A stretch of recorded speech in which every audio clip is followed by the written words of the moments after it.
Bien, pues buenas noches a todos. Nuevamente un gusto, un placer estar con ustedes. Hoy también hay gente de los nacionales aquí en esta reunión porque pues quieren oír a Mateo y al doctor Darío en esta ponencia tan importante que dieron a las universidades sobre lo que es el manifiesto de la economía social y solidaria.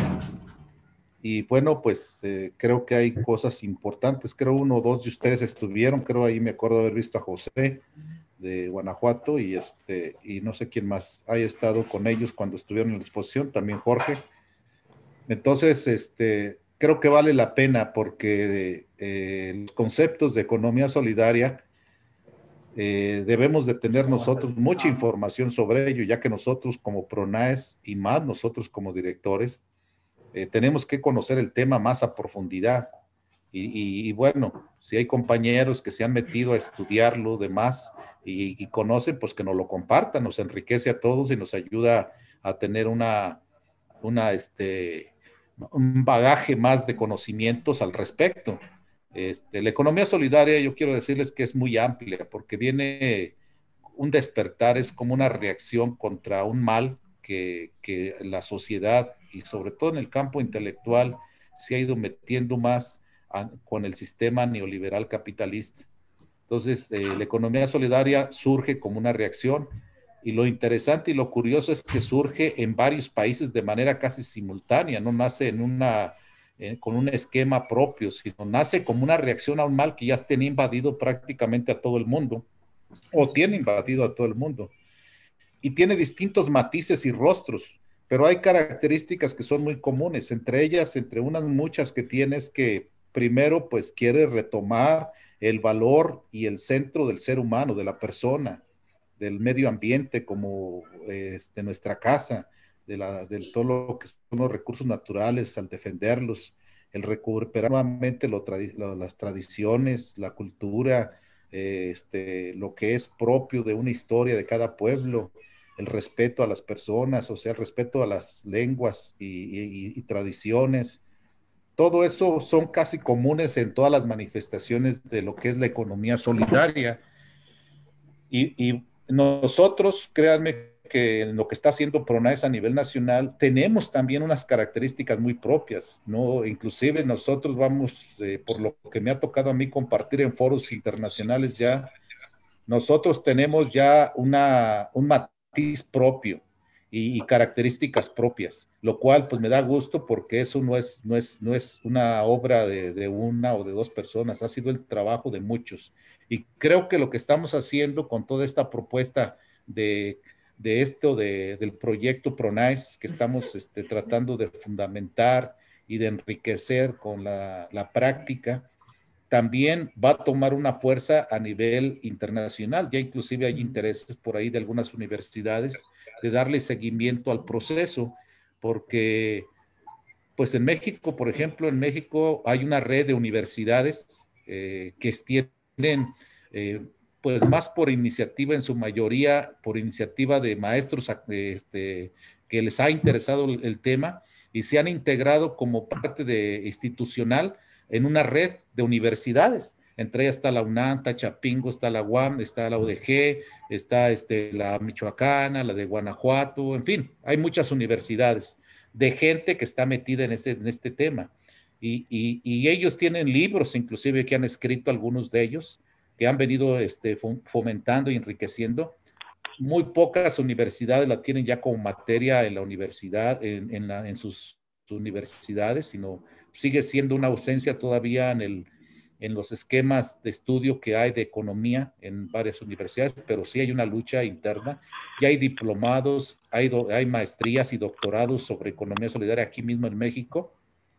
Entonces es un tema que es nuevo en cierta medida y vale la pena conocerlo más a profundidad.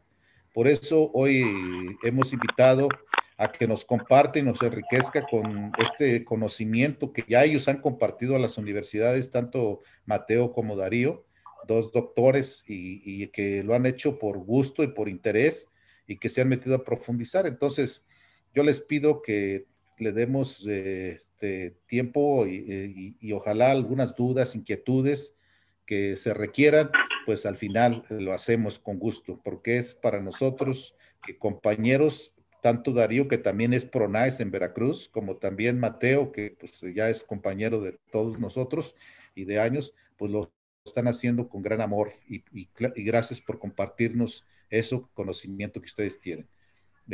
No sé si ocupe que compartan pantalla para que le pidan por ahí a Enrique, nos haga favor, o no sé si sea Enrique o Pati quien tenga el control para que estemos al pendiente.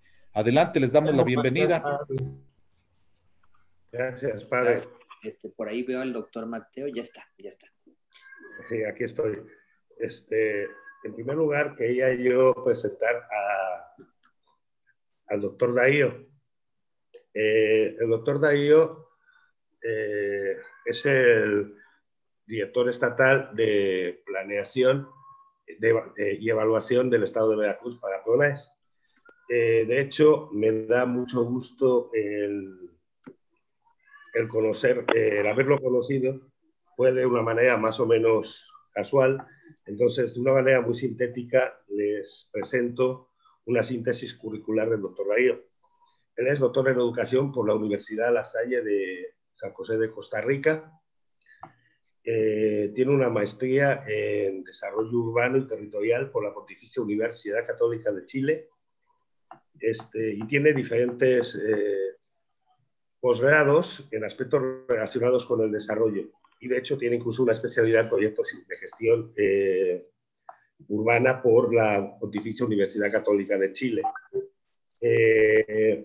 A efectos laborales, él ha estado trabajando en la Universidad Veracruzana y de hecho dentro del ámbito de universidades que menciona el padre, hay que mencionar de manera especial, aparte de que estuvo en el IESES, que es el Instituto de Universidad Veracruzana para la Economía Social, también está en la actualidad siendo docente y coordina un doctorado de Economía Social dentro de la Universidad de Barcelona. Perdón, de Valencia. Ahí se me fue el avión a mí. Como es V y V, luego se me va el avión a veces. Él viene de la V, yo también vengo de la V, pero cada uno de una manera, de una diferente V. Bueno, él de V y yo de V. Y a efectos de artículos, tiene numerosos artículos.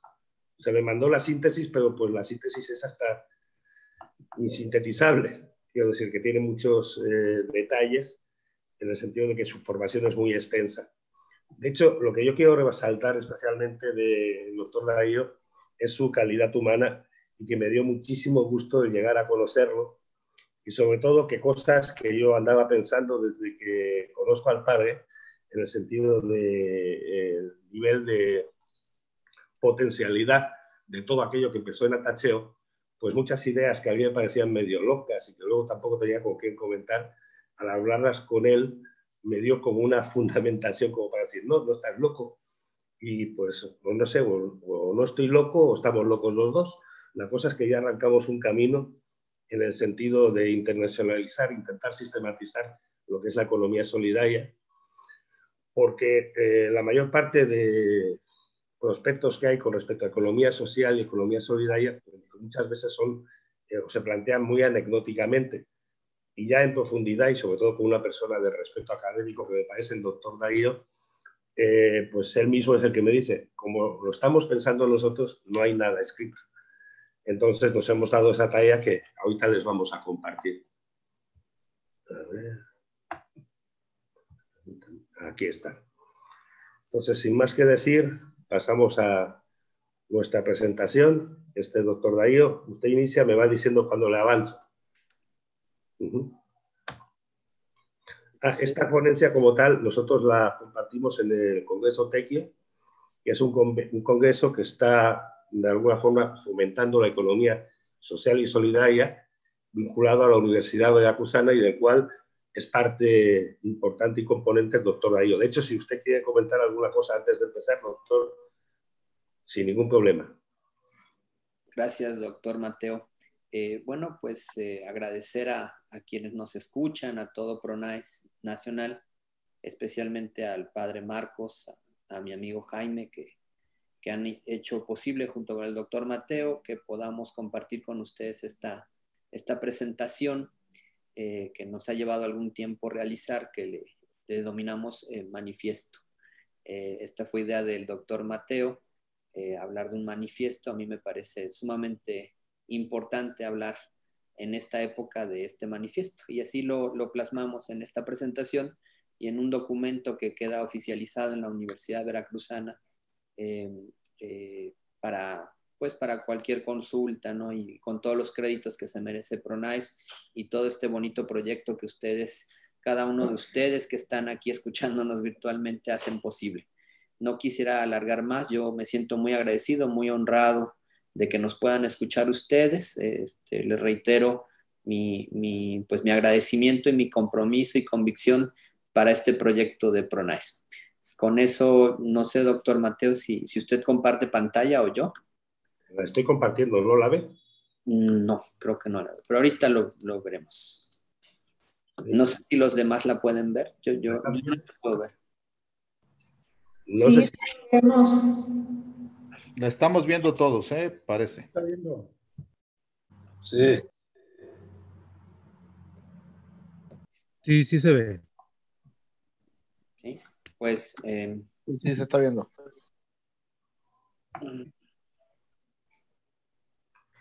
Si la ven... Ahora sí la veo yo. Ok. Pues aquí la presentación es a su cargo, doctor. Sí. Si quiere ir atrás, doctor Mateo, por favor. Claro. Bueno, No se ve. Nosotros hemos denominado esta presentación Manifiesto de la Economía Social y Solidaria en la tercera década del siglo XXI. Los que la presentan son el doctor Mateo Escobar Aliaga y su servidor Darío Fabián Hernández González. Nuestra intención es presentarles algo que en la bibliografía no van a poder encontrar en la bibliografía, porque la economía social y solidaria tiene muchas referencias y tiene varias diferentes enfoques. Tiene una gran presencia de Europa en América, y nosotros les vamos a hablar desde una perspectiva que le hemos denominado, los autores la denominan así, de colonial, es decir, fuera del colonialismo predominante, que es muy de la globalización y muy del capitalismo. La siguiente, doctor, si me permite. Hemos dividido la presentación en 4 apartados, que en realidad son 3 contenidos.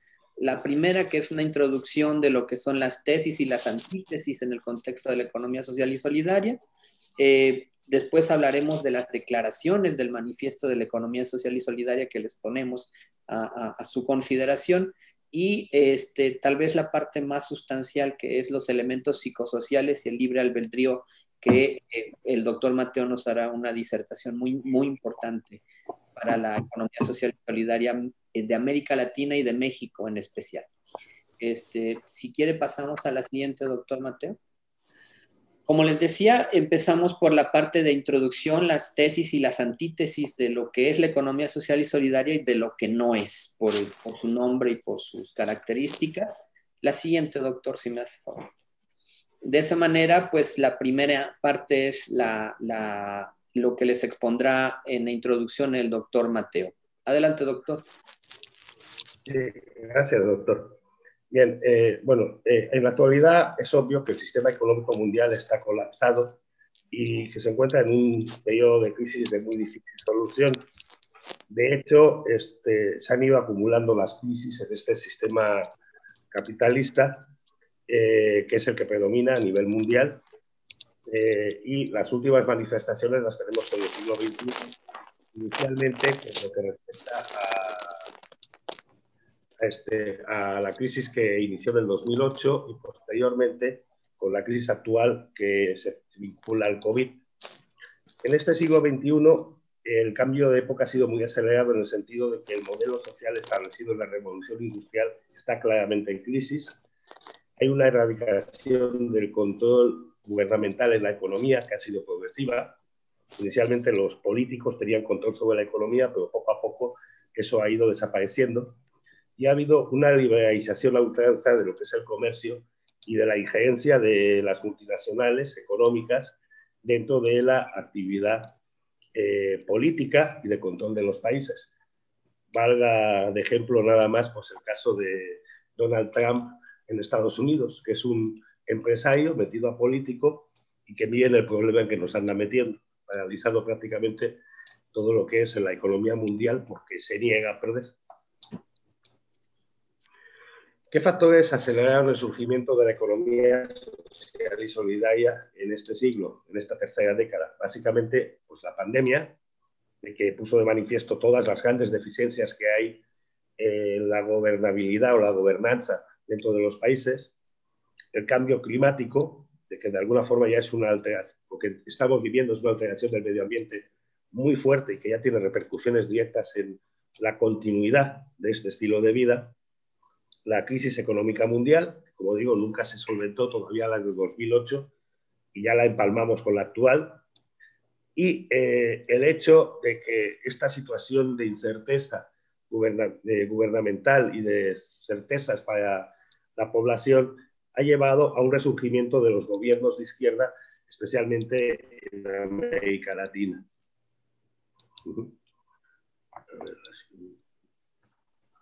Entonces, en este orden de cosas que vamos viendo, el doctor Darío y yo lo que pensamos es de que no podemos hacer un planteamiento ya que sea anecdótico, sino que de alguna forma tenemos que hacer un marco conceptual en el cual podamos introducir todos estos aspectos que tienen que ver con la economía alternativa y que de momento se andan manejando como casos de éxito o casos de menos éxito, pero siempre de una manera muy anecdótica.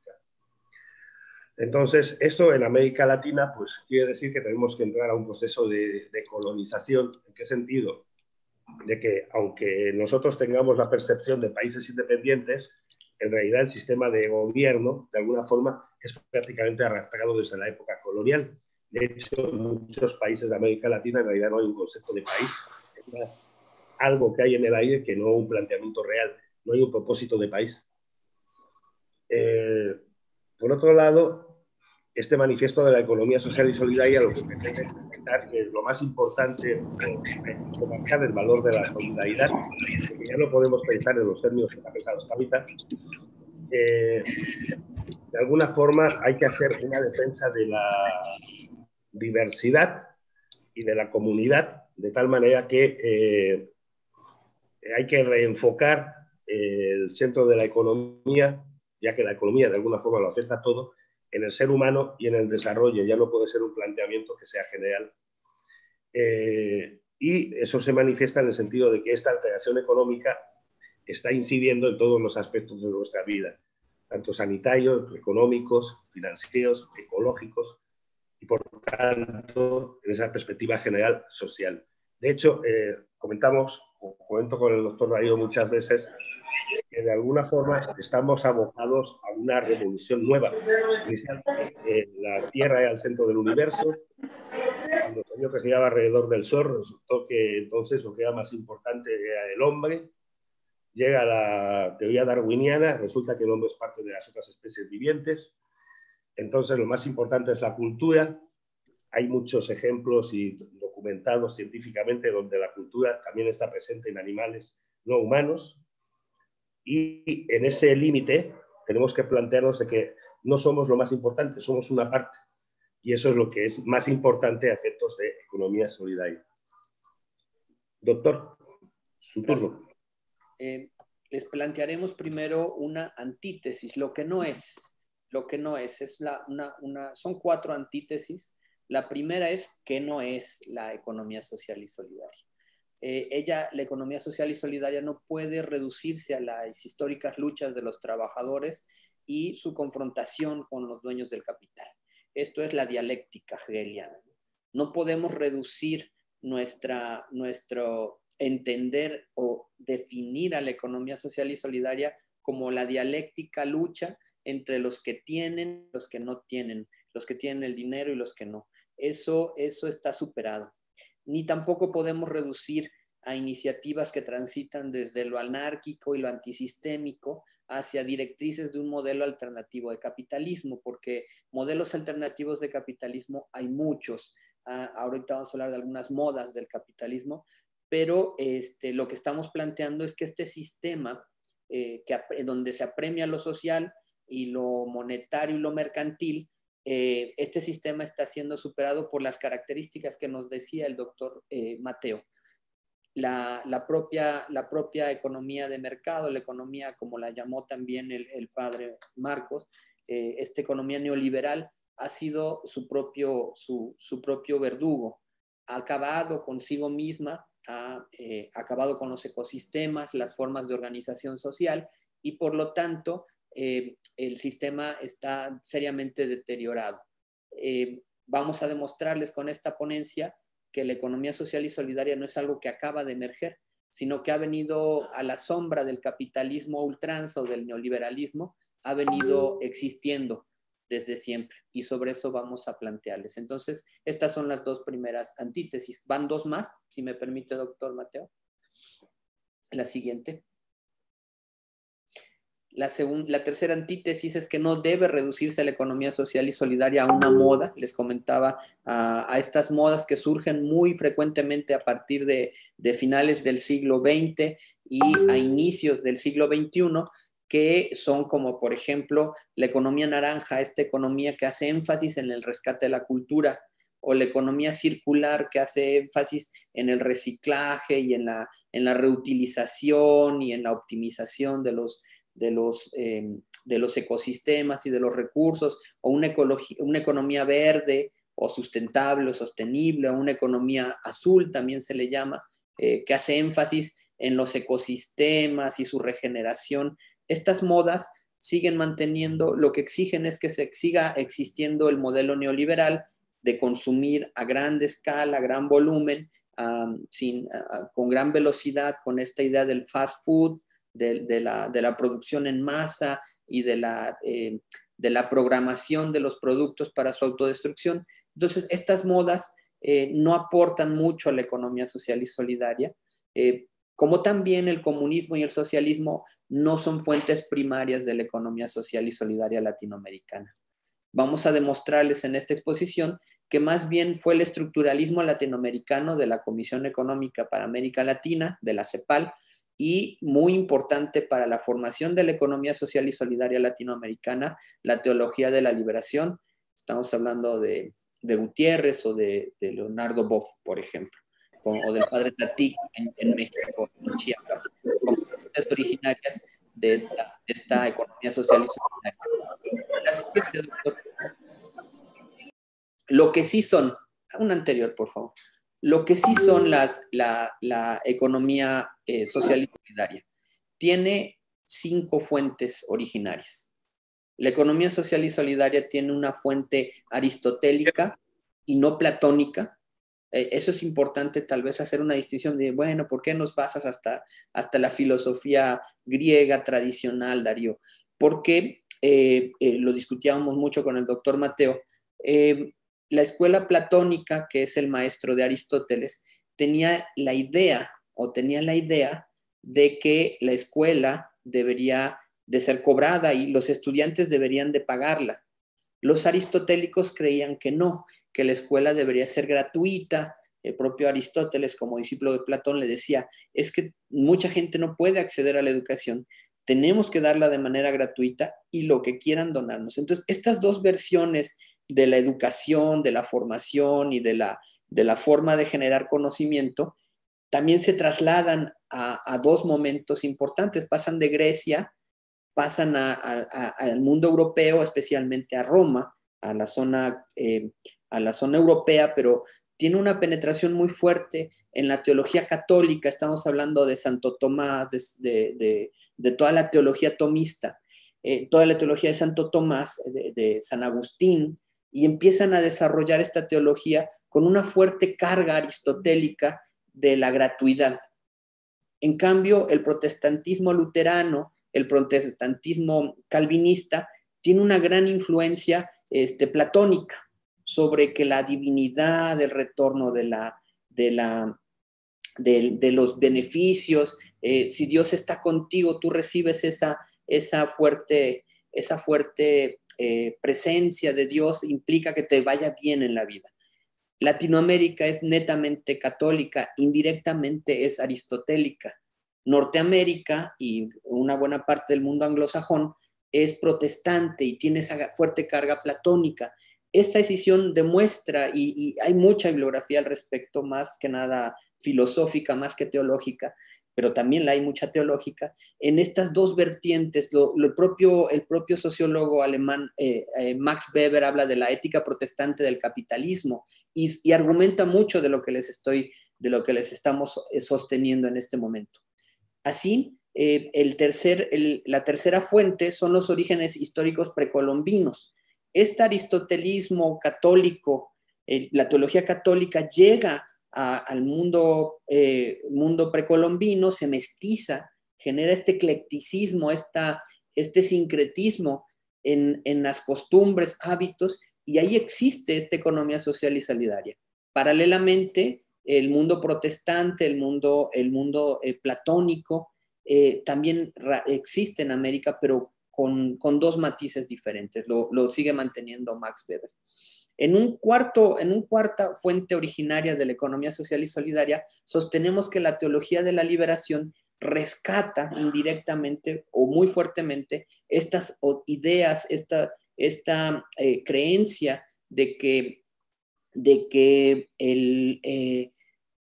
la pobreza, la ética, los valores, la solidaridad, son elementos importantes de la economía, que no son tan bien, más bien en la economía, en la sociedad protestante, más bien es la competitividad, la eficacia, la efectividad, y en la teología de la liberación, la opción por el pobre, la opción por los más desprotegidos, tiene una fuerte carga en cómo vemos la sociedad y la economía en América Latina.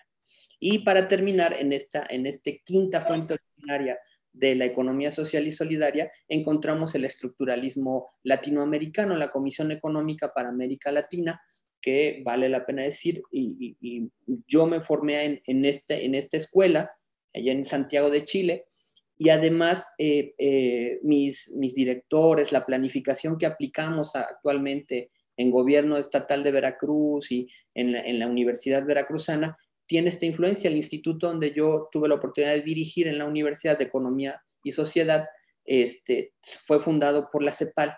En América Latina, en Chiapas, Tabasco, más al sur, incluso Guatemala, El Salvador, este posicionamiento cepalino era muy importante. Mezclado con las fuentes originarias anteriores, generaron la incipiente economía social y solidaria que hoy estamos tratando de sistematizar para rescatar estos matices. La siguiente, doctor Mateo, por favor.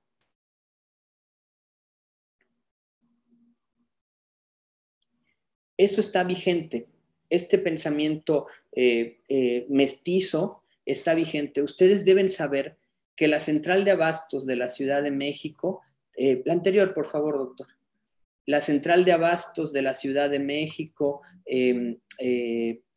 Tepito, que lo ven abajo, La Vega, el mercado de frutas en la central de abastos, todo esto genera más recursos, genera más economía, distribuye a todo el país, genera más que la Bolsa Mexicana de Valores todos los días.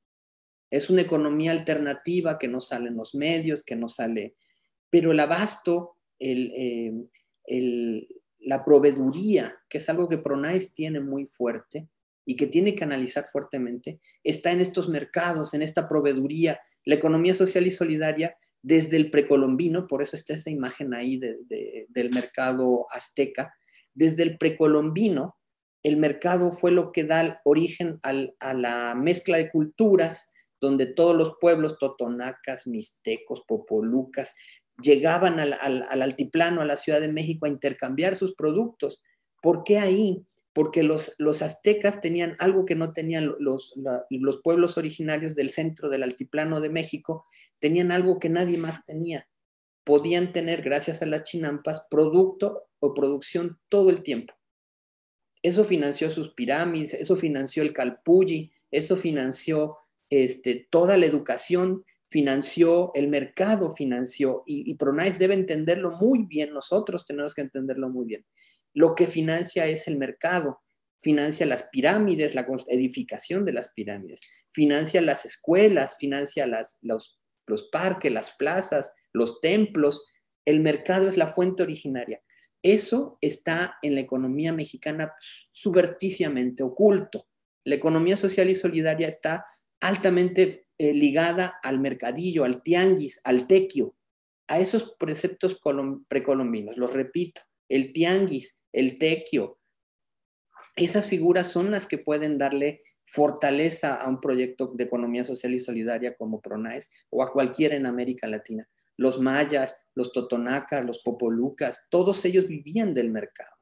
Ese mercado se mestizó, evolucionó y existen los tianguis y actualmente esa economía social sigue existiendo. Lo importante en el intercambio de estos mercados, a diferencia del supermercado actual, la gran diferencia es que allá había intercambio cultural, intercambio de idiomas, intercambio de saberes, no se enfocaba a la transacción de los bienes por sí.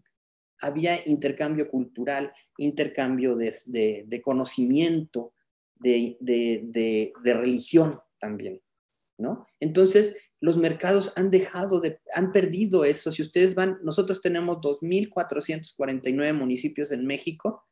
Esos municipios todos tienen un mercado y han perdido esto que ustedes ven en la pantalla. Han perdido su cosmogonía, los productos ya no son de la región.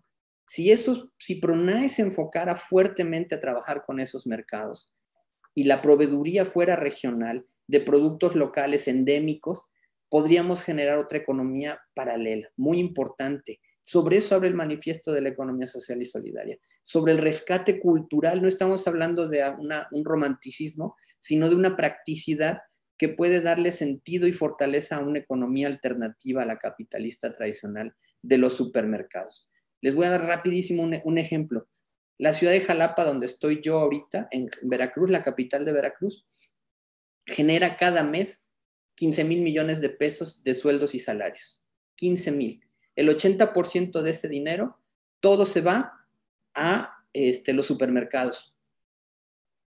Si eso se quedara en la economía local, habría una economía social y solidaria que transformara la localidad. De esto podemos abundar mucho, pero la idea general, muy general, es esa. La siguiente, doctor.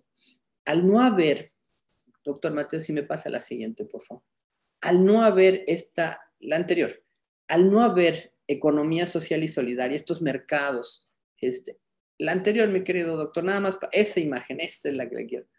Gracias.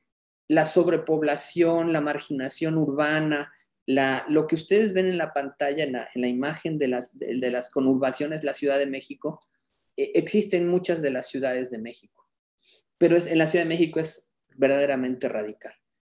No existe mercado ahí, no existe cultura, no hay modo de intercambio, no hay lugar de trabajo, no hay zona de transporte, de transformación. Si quitamos el mercado de la zona urbana o de la zona rural, se genera esta masificación y esta densidad que no genera riqueza, que más bien genera marginación y cinturones de miseria. El mercado como parte de estos lugares genera transformaciones importantes. Pronais tiene un papel fundamental en evitar estos cinturones de miseria, generando lugares de intercambio, generando lugares de encuentro social, de transformación productiva y de identidad. La siguiente, doctor, que le toca a usted.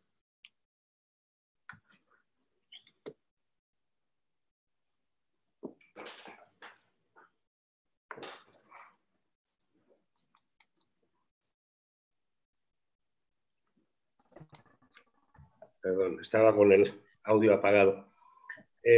Dentro de lo que son las declaraciones de lo que sería el manifiesto de la economía social y solidaria, una primera declaración es el reconocimiento de la diversidad como valor. Es decir, no podemos discriminar, y eso es uno de los principios que se comparte o que de alguna manera es intrínseco a Pronais, por ningún tipo de razón, ni étnica, ni social, ni de capacidades, ni de ningún tipo. Es decir, todos somos iguales. Y por último, en esa misma línea, la diversidad se tiene que advertir como un sistema de valor, porque eso nos va a inmunizar de entrada contra la prepotencia. nadie es superior a nadie. Y por otro lado, porque al no existir una separación, existe una forzosa comunidad. Es decir, hay que integrar las diversas formas de unidades en una comunidad, en un sistema que sea común a todos. Por otro lado, la otra contraposición fuerte en la cual se apuesta en la economía social y solidaria es cooperar frente a competir. Es decir, todo lo que tiene que ver con la competencia está vinculado a la herencia capitalista. Entonces, en esa herencia capitalista, la individualidad es lo máximo, todo se concibe como nicho ecológico económico para poder obtener algún tipo de beneficio. La producción se segmenta en unidades independientes que permiten generar el outsourcing, en el cual se incrementa el valor de un producto castigando al que es el productor primario, no se acentúa la cadena de valor, sino que cada parte de la cadena de valor tiene digamos, un realce económico independiente, con lo cual cada quien saca su beneficio. Entonces, de esta manera, pues, por ejemplo, los productos se encarecen muchísimo. Bien, y en general podemos hablar de que todo el planteamiento capitalista en realidad va en contra de el desarrollo, ya que el único beneficio que busca es el económico. En contrapartida, la economía social y solidaria se tiene que enfocar en hacer una cadena de valor completa, desde la producción hasta la comercialización, erradicando todo lo que son los sistemas de outsourcing y demás. Ese cooperativismo o esa integración de toda la cadena de valor y de la ayuda mutua genera en sí misma una reducción de los costos de producción, de tal manera que al eliminarse de alguna forma la competitividad, deja de haber presión sobre los productores primarios, como se da habitualmente, y de esa forma se genera una reducción de costos. Y por el otro lado, esta visión integral también lleva a la equidad de oportunidades, en el sentido de que todo el mundo, al haber una homogeneización del proceso productivo, tiene una capacidad de mejora que contribuía a la reducción de la brecha social.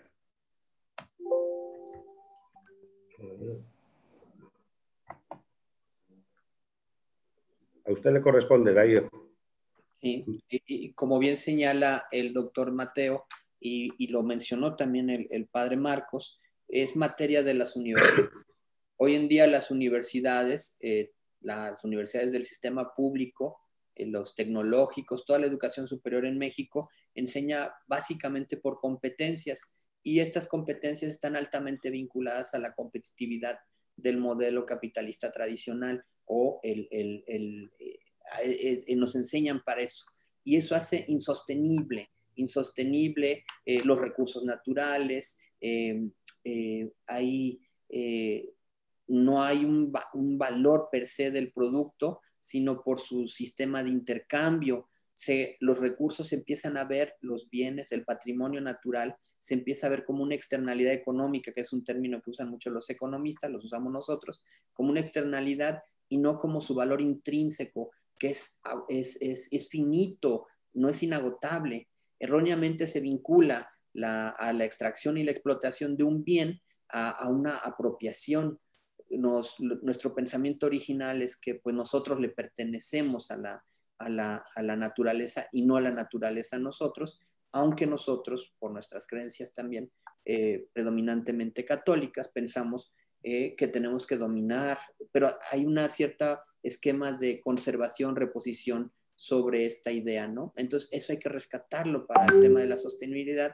Las actividades productivas conllevan altos consumos de agua, y eso también con el consumo local, con la incidencia de lo local, el consumo de energéticos, el consumo de agua baja en gran medida.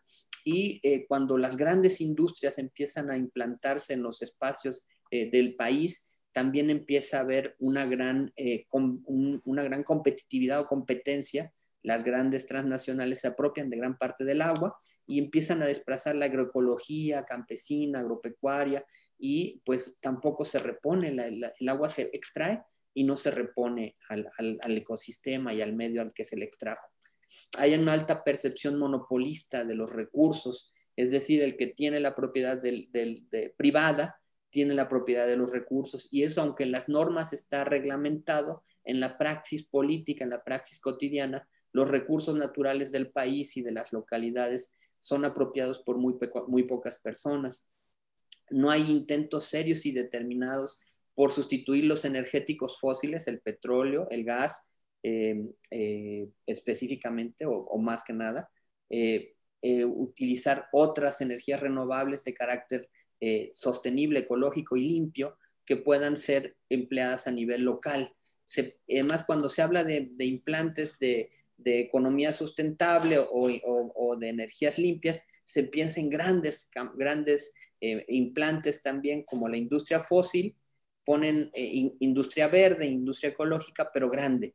Y en realidad lo que se ha demostrado técnica y científicamente, es que las pequeñas producciones locales, las producciones incluso domésticas de la casa de uno, en generar energías propias, son más sustentables que los grandes y costosos implantes biológicos, ecosistémicos o petroquímicos. O sea, los implantes pequeñitos son lo que funcionan. Empresas y sociedad apenas hacen poco empiezan a darse cuenta de sus residuos y pero la mayor parte no tiene esa idea de sostenibilidad. Entonces, nosotros en Economía Social y Solidaria abogamos o debemos abogar por este tipo de sostenibilidad, que viene en los objetivos de la Agenda 2030, sí, pero que viene más intrínsecamente en nuestra vida cotidiana y en nuestra existencia como PRONAES. La siguiente, doctor, que le toca a usted. No me toca a mí, perdón. Educación. También al centro de la economía social y solidaria está la educación. ¿Por qué? Por tres cosas a saber. La educación institucional ha sido un apéndice de los sistemas productivos de la economía capitalista, de la economía neoliberal a ultranza, que es extractiva y no es ecosistémica, ¿no? Entonces, esta nueva educación tiene que tener preceptos de sostenibilidad, de sociedad, de economía social y solidaria. Al centro de la economía social y solidaria, de la educación sobre esta economía social y solidaria, se debe generar una idea. En la economía neoliberal capitalista se educa para que seas empleado, y en la economía social y solidaria se educa para que se genere beneficio mutuo, genere desarrollo local, que se genere con la economía social y solidaria, con su educación, que se beneficie a la localidad, a las personas que viven en el entorno inmediato. Decía un filósofo español, José Ortega y Gasset: yo soy yo y mi circunstancia. Si no transformo mi circunstancia, no transformo mi medio. Ese principio filosófico es fundamental. Si no me transformo yo y no transformo mi entorno, no hay transformación de todo. Entonces, ese segundo elemento es fundamental para la economía social y solidaria. Y en tercer lugar, la educación debe buscar el desarrollo como una conciencia colectiva y no solamente individual. Y debe de tener este precepto de beneficio común, comunitario. Tener en común la comunidad, la comunión, común, unión, lo comunitario. Y esa transformación es fundamental. Es lo que podemos ver con lo que sucedió en Atacheo, por ejemplo, ¿no? Lo común y lo comunitario era de nosotros. Esta es la educación que tenemos en las universidades y en las escuelas técnicas, tecnológicas, en el bachillerato de México. No se educa para eso. Se educa para ser competitivo, para poder ser eficiente, para poder hacerse de rica y para ser empleado. Esa es la verdad. Esto es otro concepto. La economía social y solidaria, su manifiesto, debe de buscar otro tipo de educación autopromotora, colectiva y de beneficio social. La siguiente, doctor, por favor.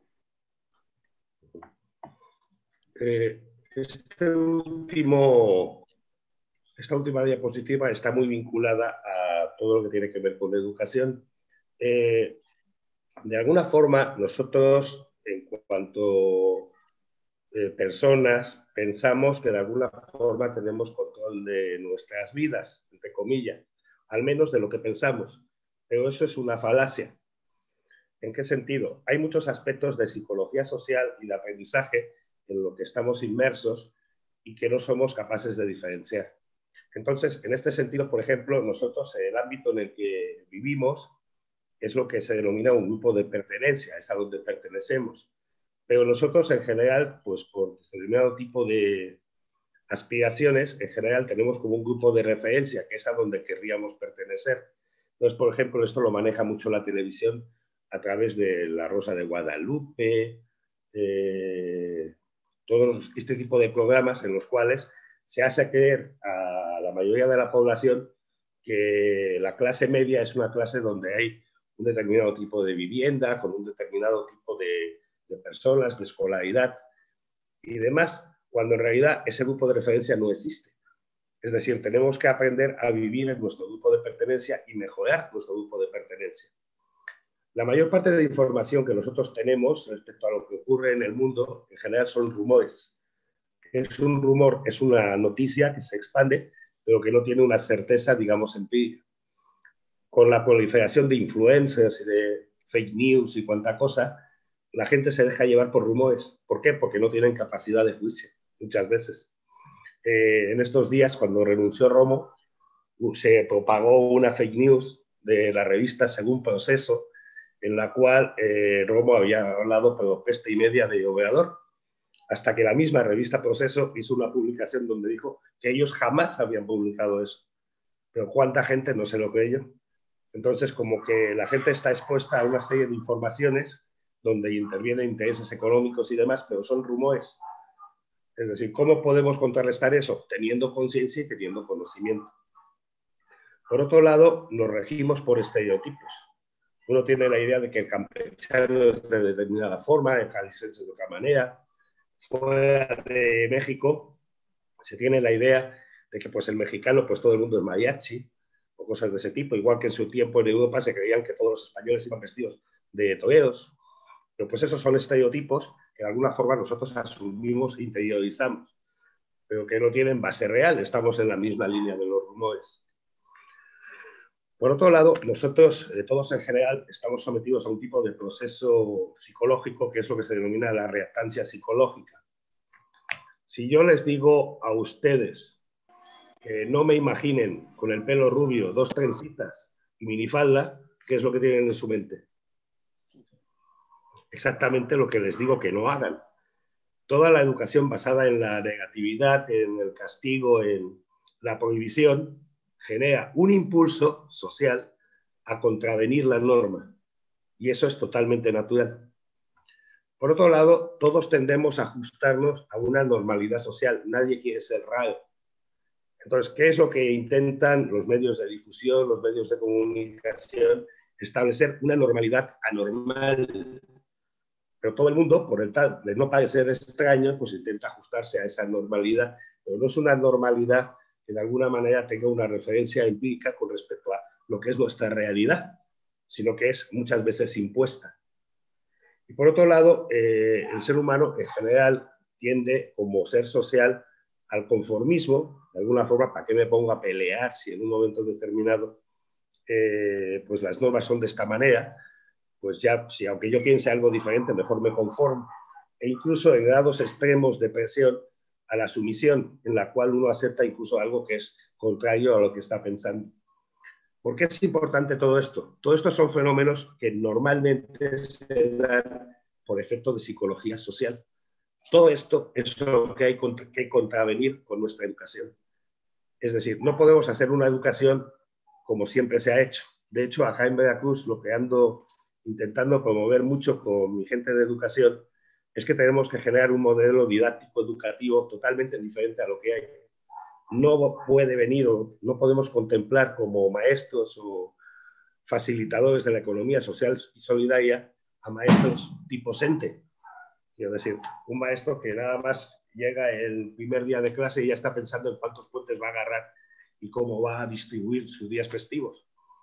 Eso no nos sirve. Tienen que ser maestros que sean conscientes de todo esto. Entonces, el modelo que yo intento ver o rescatar Es lo que se llamaba la escuela moderna, que promovió a principios del siglo XX Ferrer y Guardia en Cataluña, y que precisamente fue fusilado por eso, porque promovía una escuela donde no hubiera distinción de clases sociales, donde los alumnos tuvieran que continuamente aprender, pero vinculados a la realidad social. Cada semana tenían 2 o 3 salidas para ir al campo, para ir a las fábricas, y ahí iban ricos y pobres. Entonces tenemos que hacer una escuela de excelencia, pero con maestros que sean conscientes de todas las limitaciones psicosociales que se nos están imponiendo ahorita. Es decir, de alguna forma tenemos que tener maestros que, como decía el doctor Darío, vayan orientando a la gente a empezar a generar lo que en su momento San Agustín decía como ciudad de Dios, y que pues en términos del siglo XXI tendríamos que a lo mejor denominar en términos de economía solidaria la comunidad de Dios. No queremos hacer cosas, digamos, macroscópicas. Vamos a empezar por las microscópicas, pero esas microscópicas ya enfocadas con todos los aspectos, y así van a ir creciendo. Tenemos que empezar de lo particular a lo general, pero ya con este enfoque bien definido. Le toca a usted cerrar, doctor. Gracias, doctor. Pues ya para ir terminando, faltan muchos temas, pero a modo de conclusiones, pues nosotros estamos proponiendo con este manifiesto, les pedimos su retroalimentación, sus conclusiones, sus aportaciones, que hay un decolonialismo cultural, ideológico, social y económico urgente, que genere alternativas a las grandes multinacionales que son originarias de una cultura global. El mall, el centro comercial, genera una cultura de consumo, una cultura de vestimenta, una cultura de pensamiento, una cultura de juguetes de los niños en esta época, y muchas veces genera tenemos que contrarrestarlo en la economía social y solidaria con otras alternativas. Hemos tenido ustedes en PRONAES, el doctor Mateo con los productores agrícolas en la zona de los Tuxtlas. En lo personal, lo que ustedes ven en la pantalla, estas imágenes, es el tequio. Llevamos 15 años haciendo este congreso tequio, donde asisten productores. En el fondo de la imagen de la derecha ustedes pueden ver en el fondo un montón de carpas. Son productores de la región que llevan y exponen, estudiantes que analizan los productos, los servicios, el turismo, la agroecología, la vainilla, las mermeladas, los quesos, los vinos. Los estudian ingenieros agrónomos, ingenieros zootecnistas, o ingenieros de alimentos, químicos, economistas, administradores, analizan las empresas y van generando esta sinergia, este importantísimo decolonialismo cultural, y generan una nueva ideología desde la educación, desde las universidades, de las preparatorias, los bachilleratos, trabajando con los productores, con las universidades, con el gobierno, con varias instituciones. Esto es importantísimo, el decolonialismo como una forma cultural, ideológica, social y de cambio económico para la economía social y solidaria. La siguiente, doctor, por favor.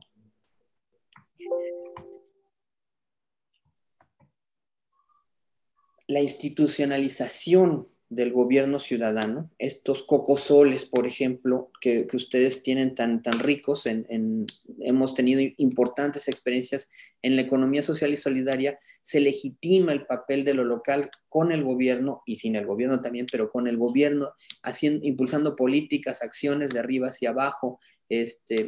Ahí muy importante, por ejemplo, las leyes. Aquí en Veracruz, el año pasado impulsamos la ley artesanal de Veracruz, que les podemos mandar. Casi ningún estado la tiene. Tienen 30 años de atraso en Veracruz. No se tenía la ley de desarrollo artesanal. Actualmente se tiene por obligación gubernamental impulsar a los artesanos, y eso estaban en el olvido. Y esa vinculación institucionalizada del gobierno y la ciudadanía es fundamental. La siguiente, doctor Simons. Sí.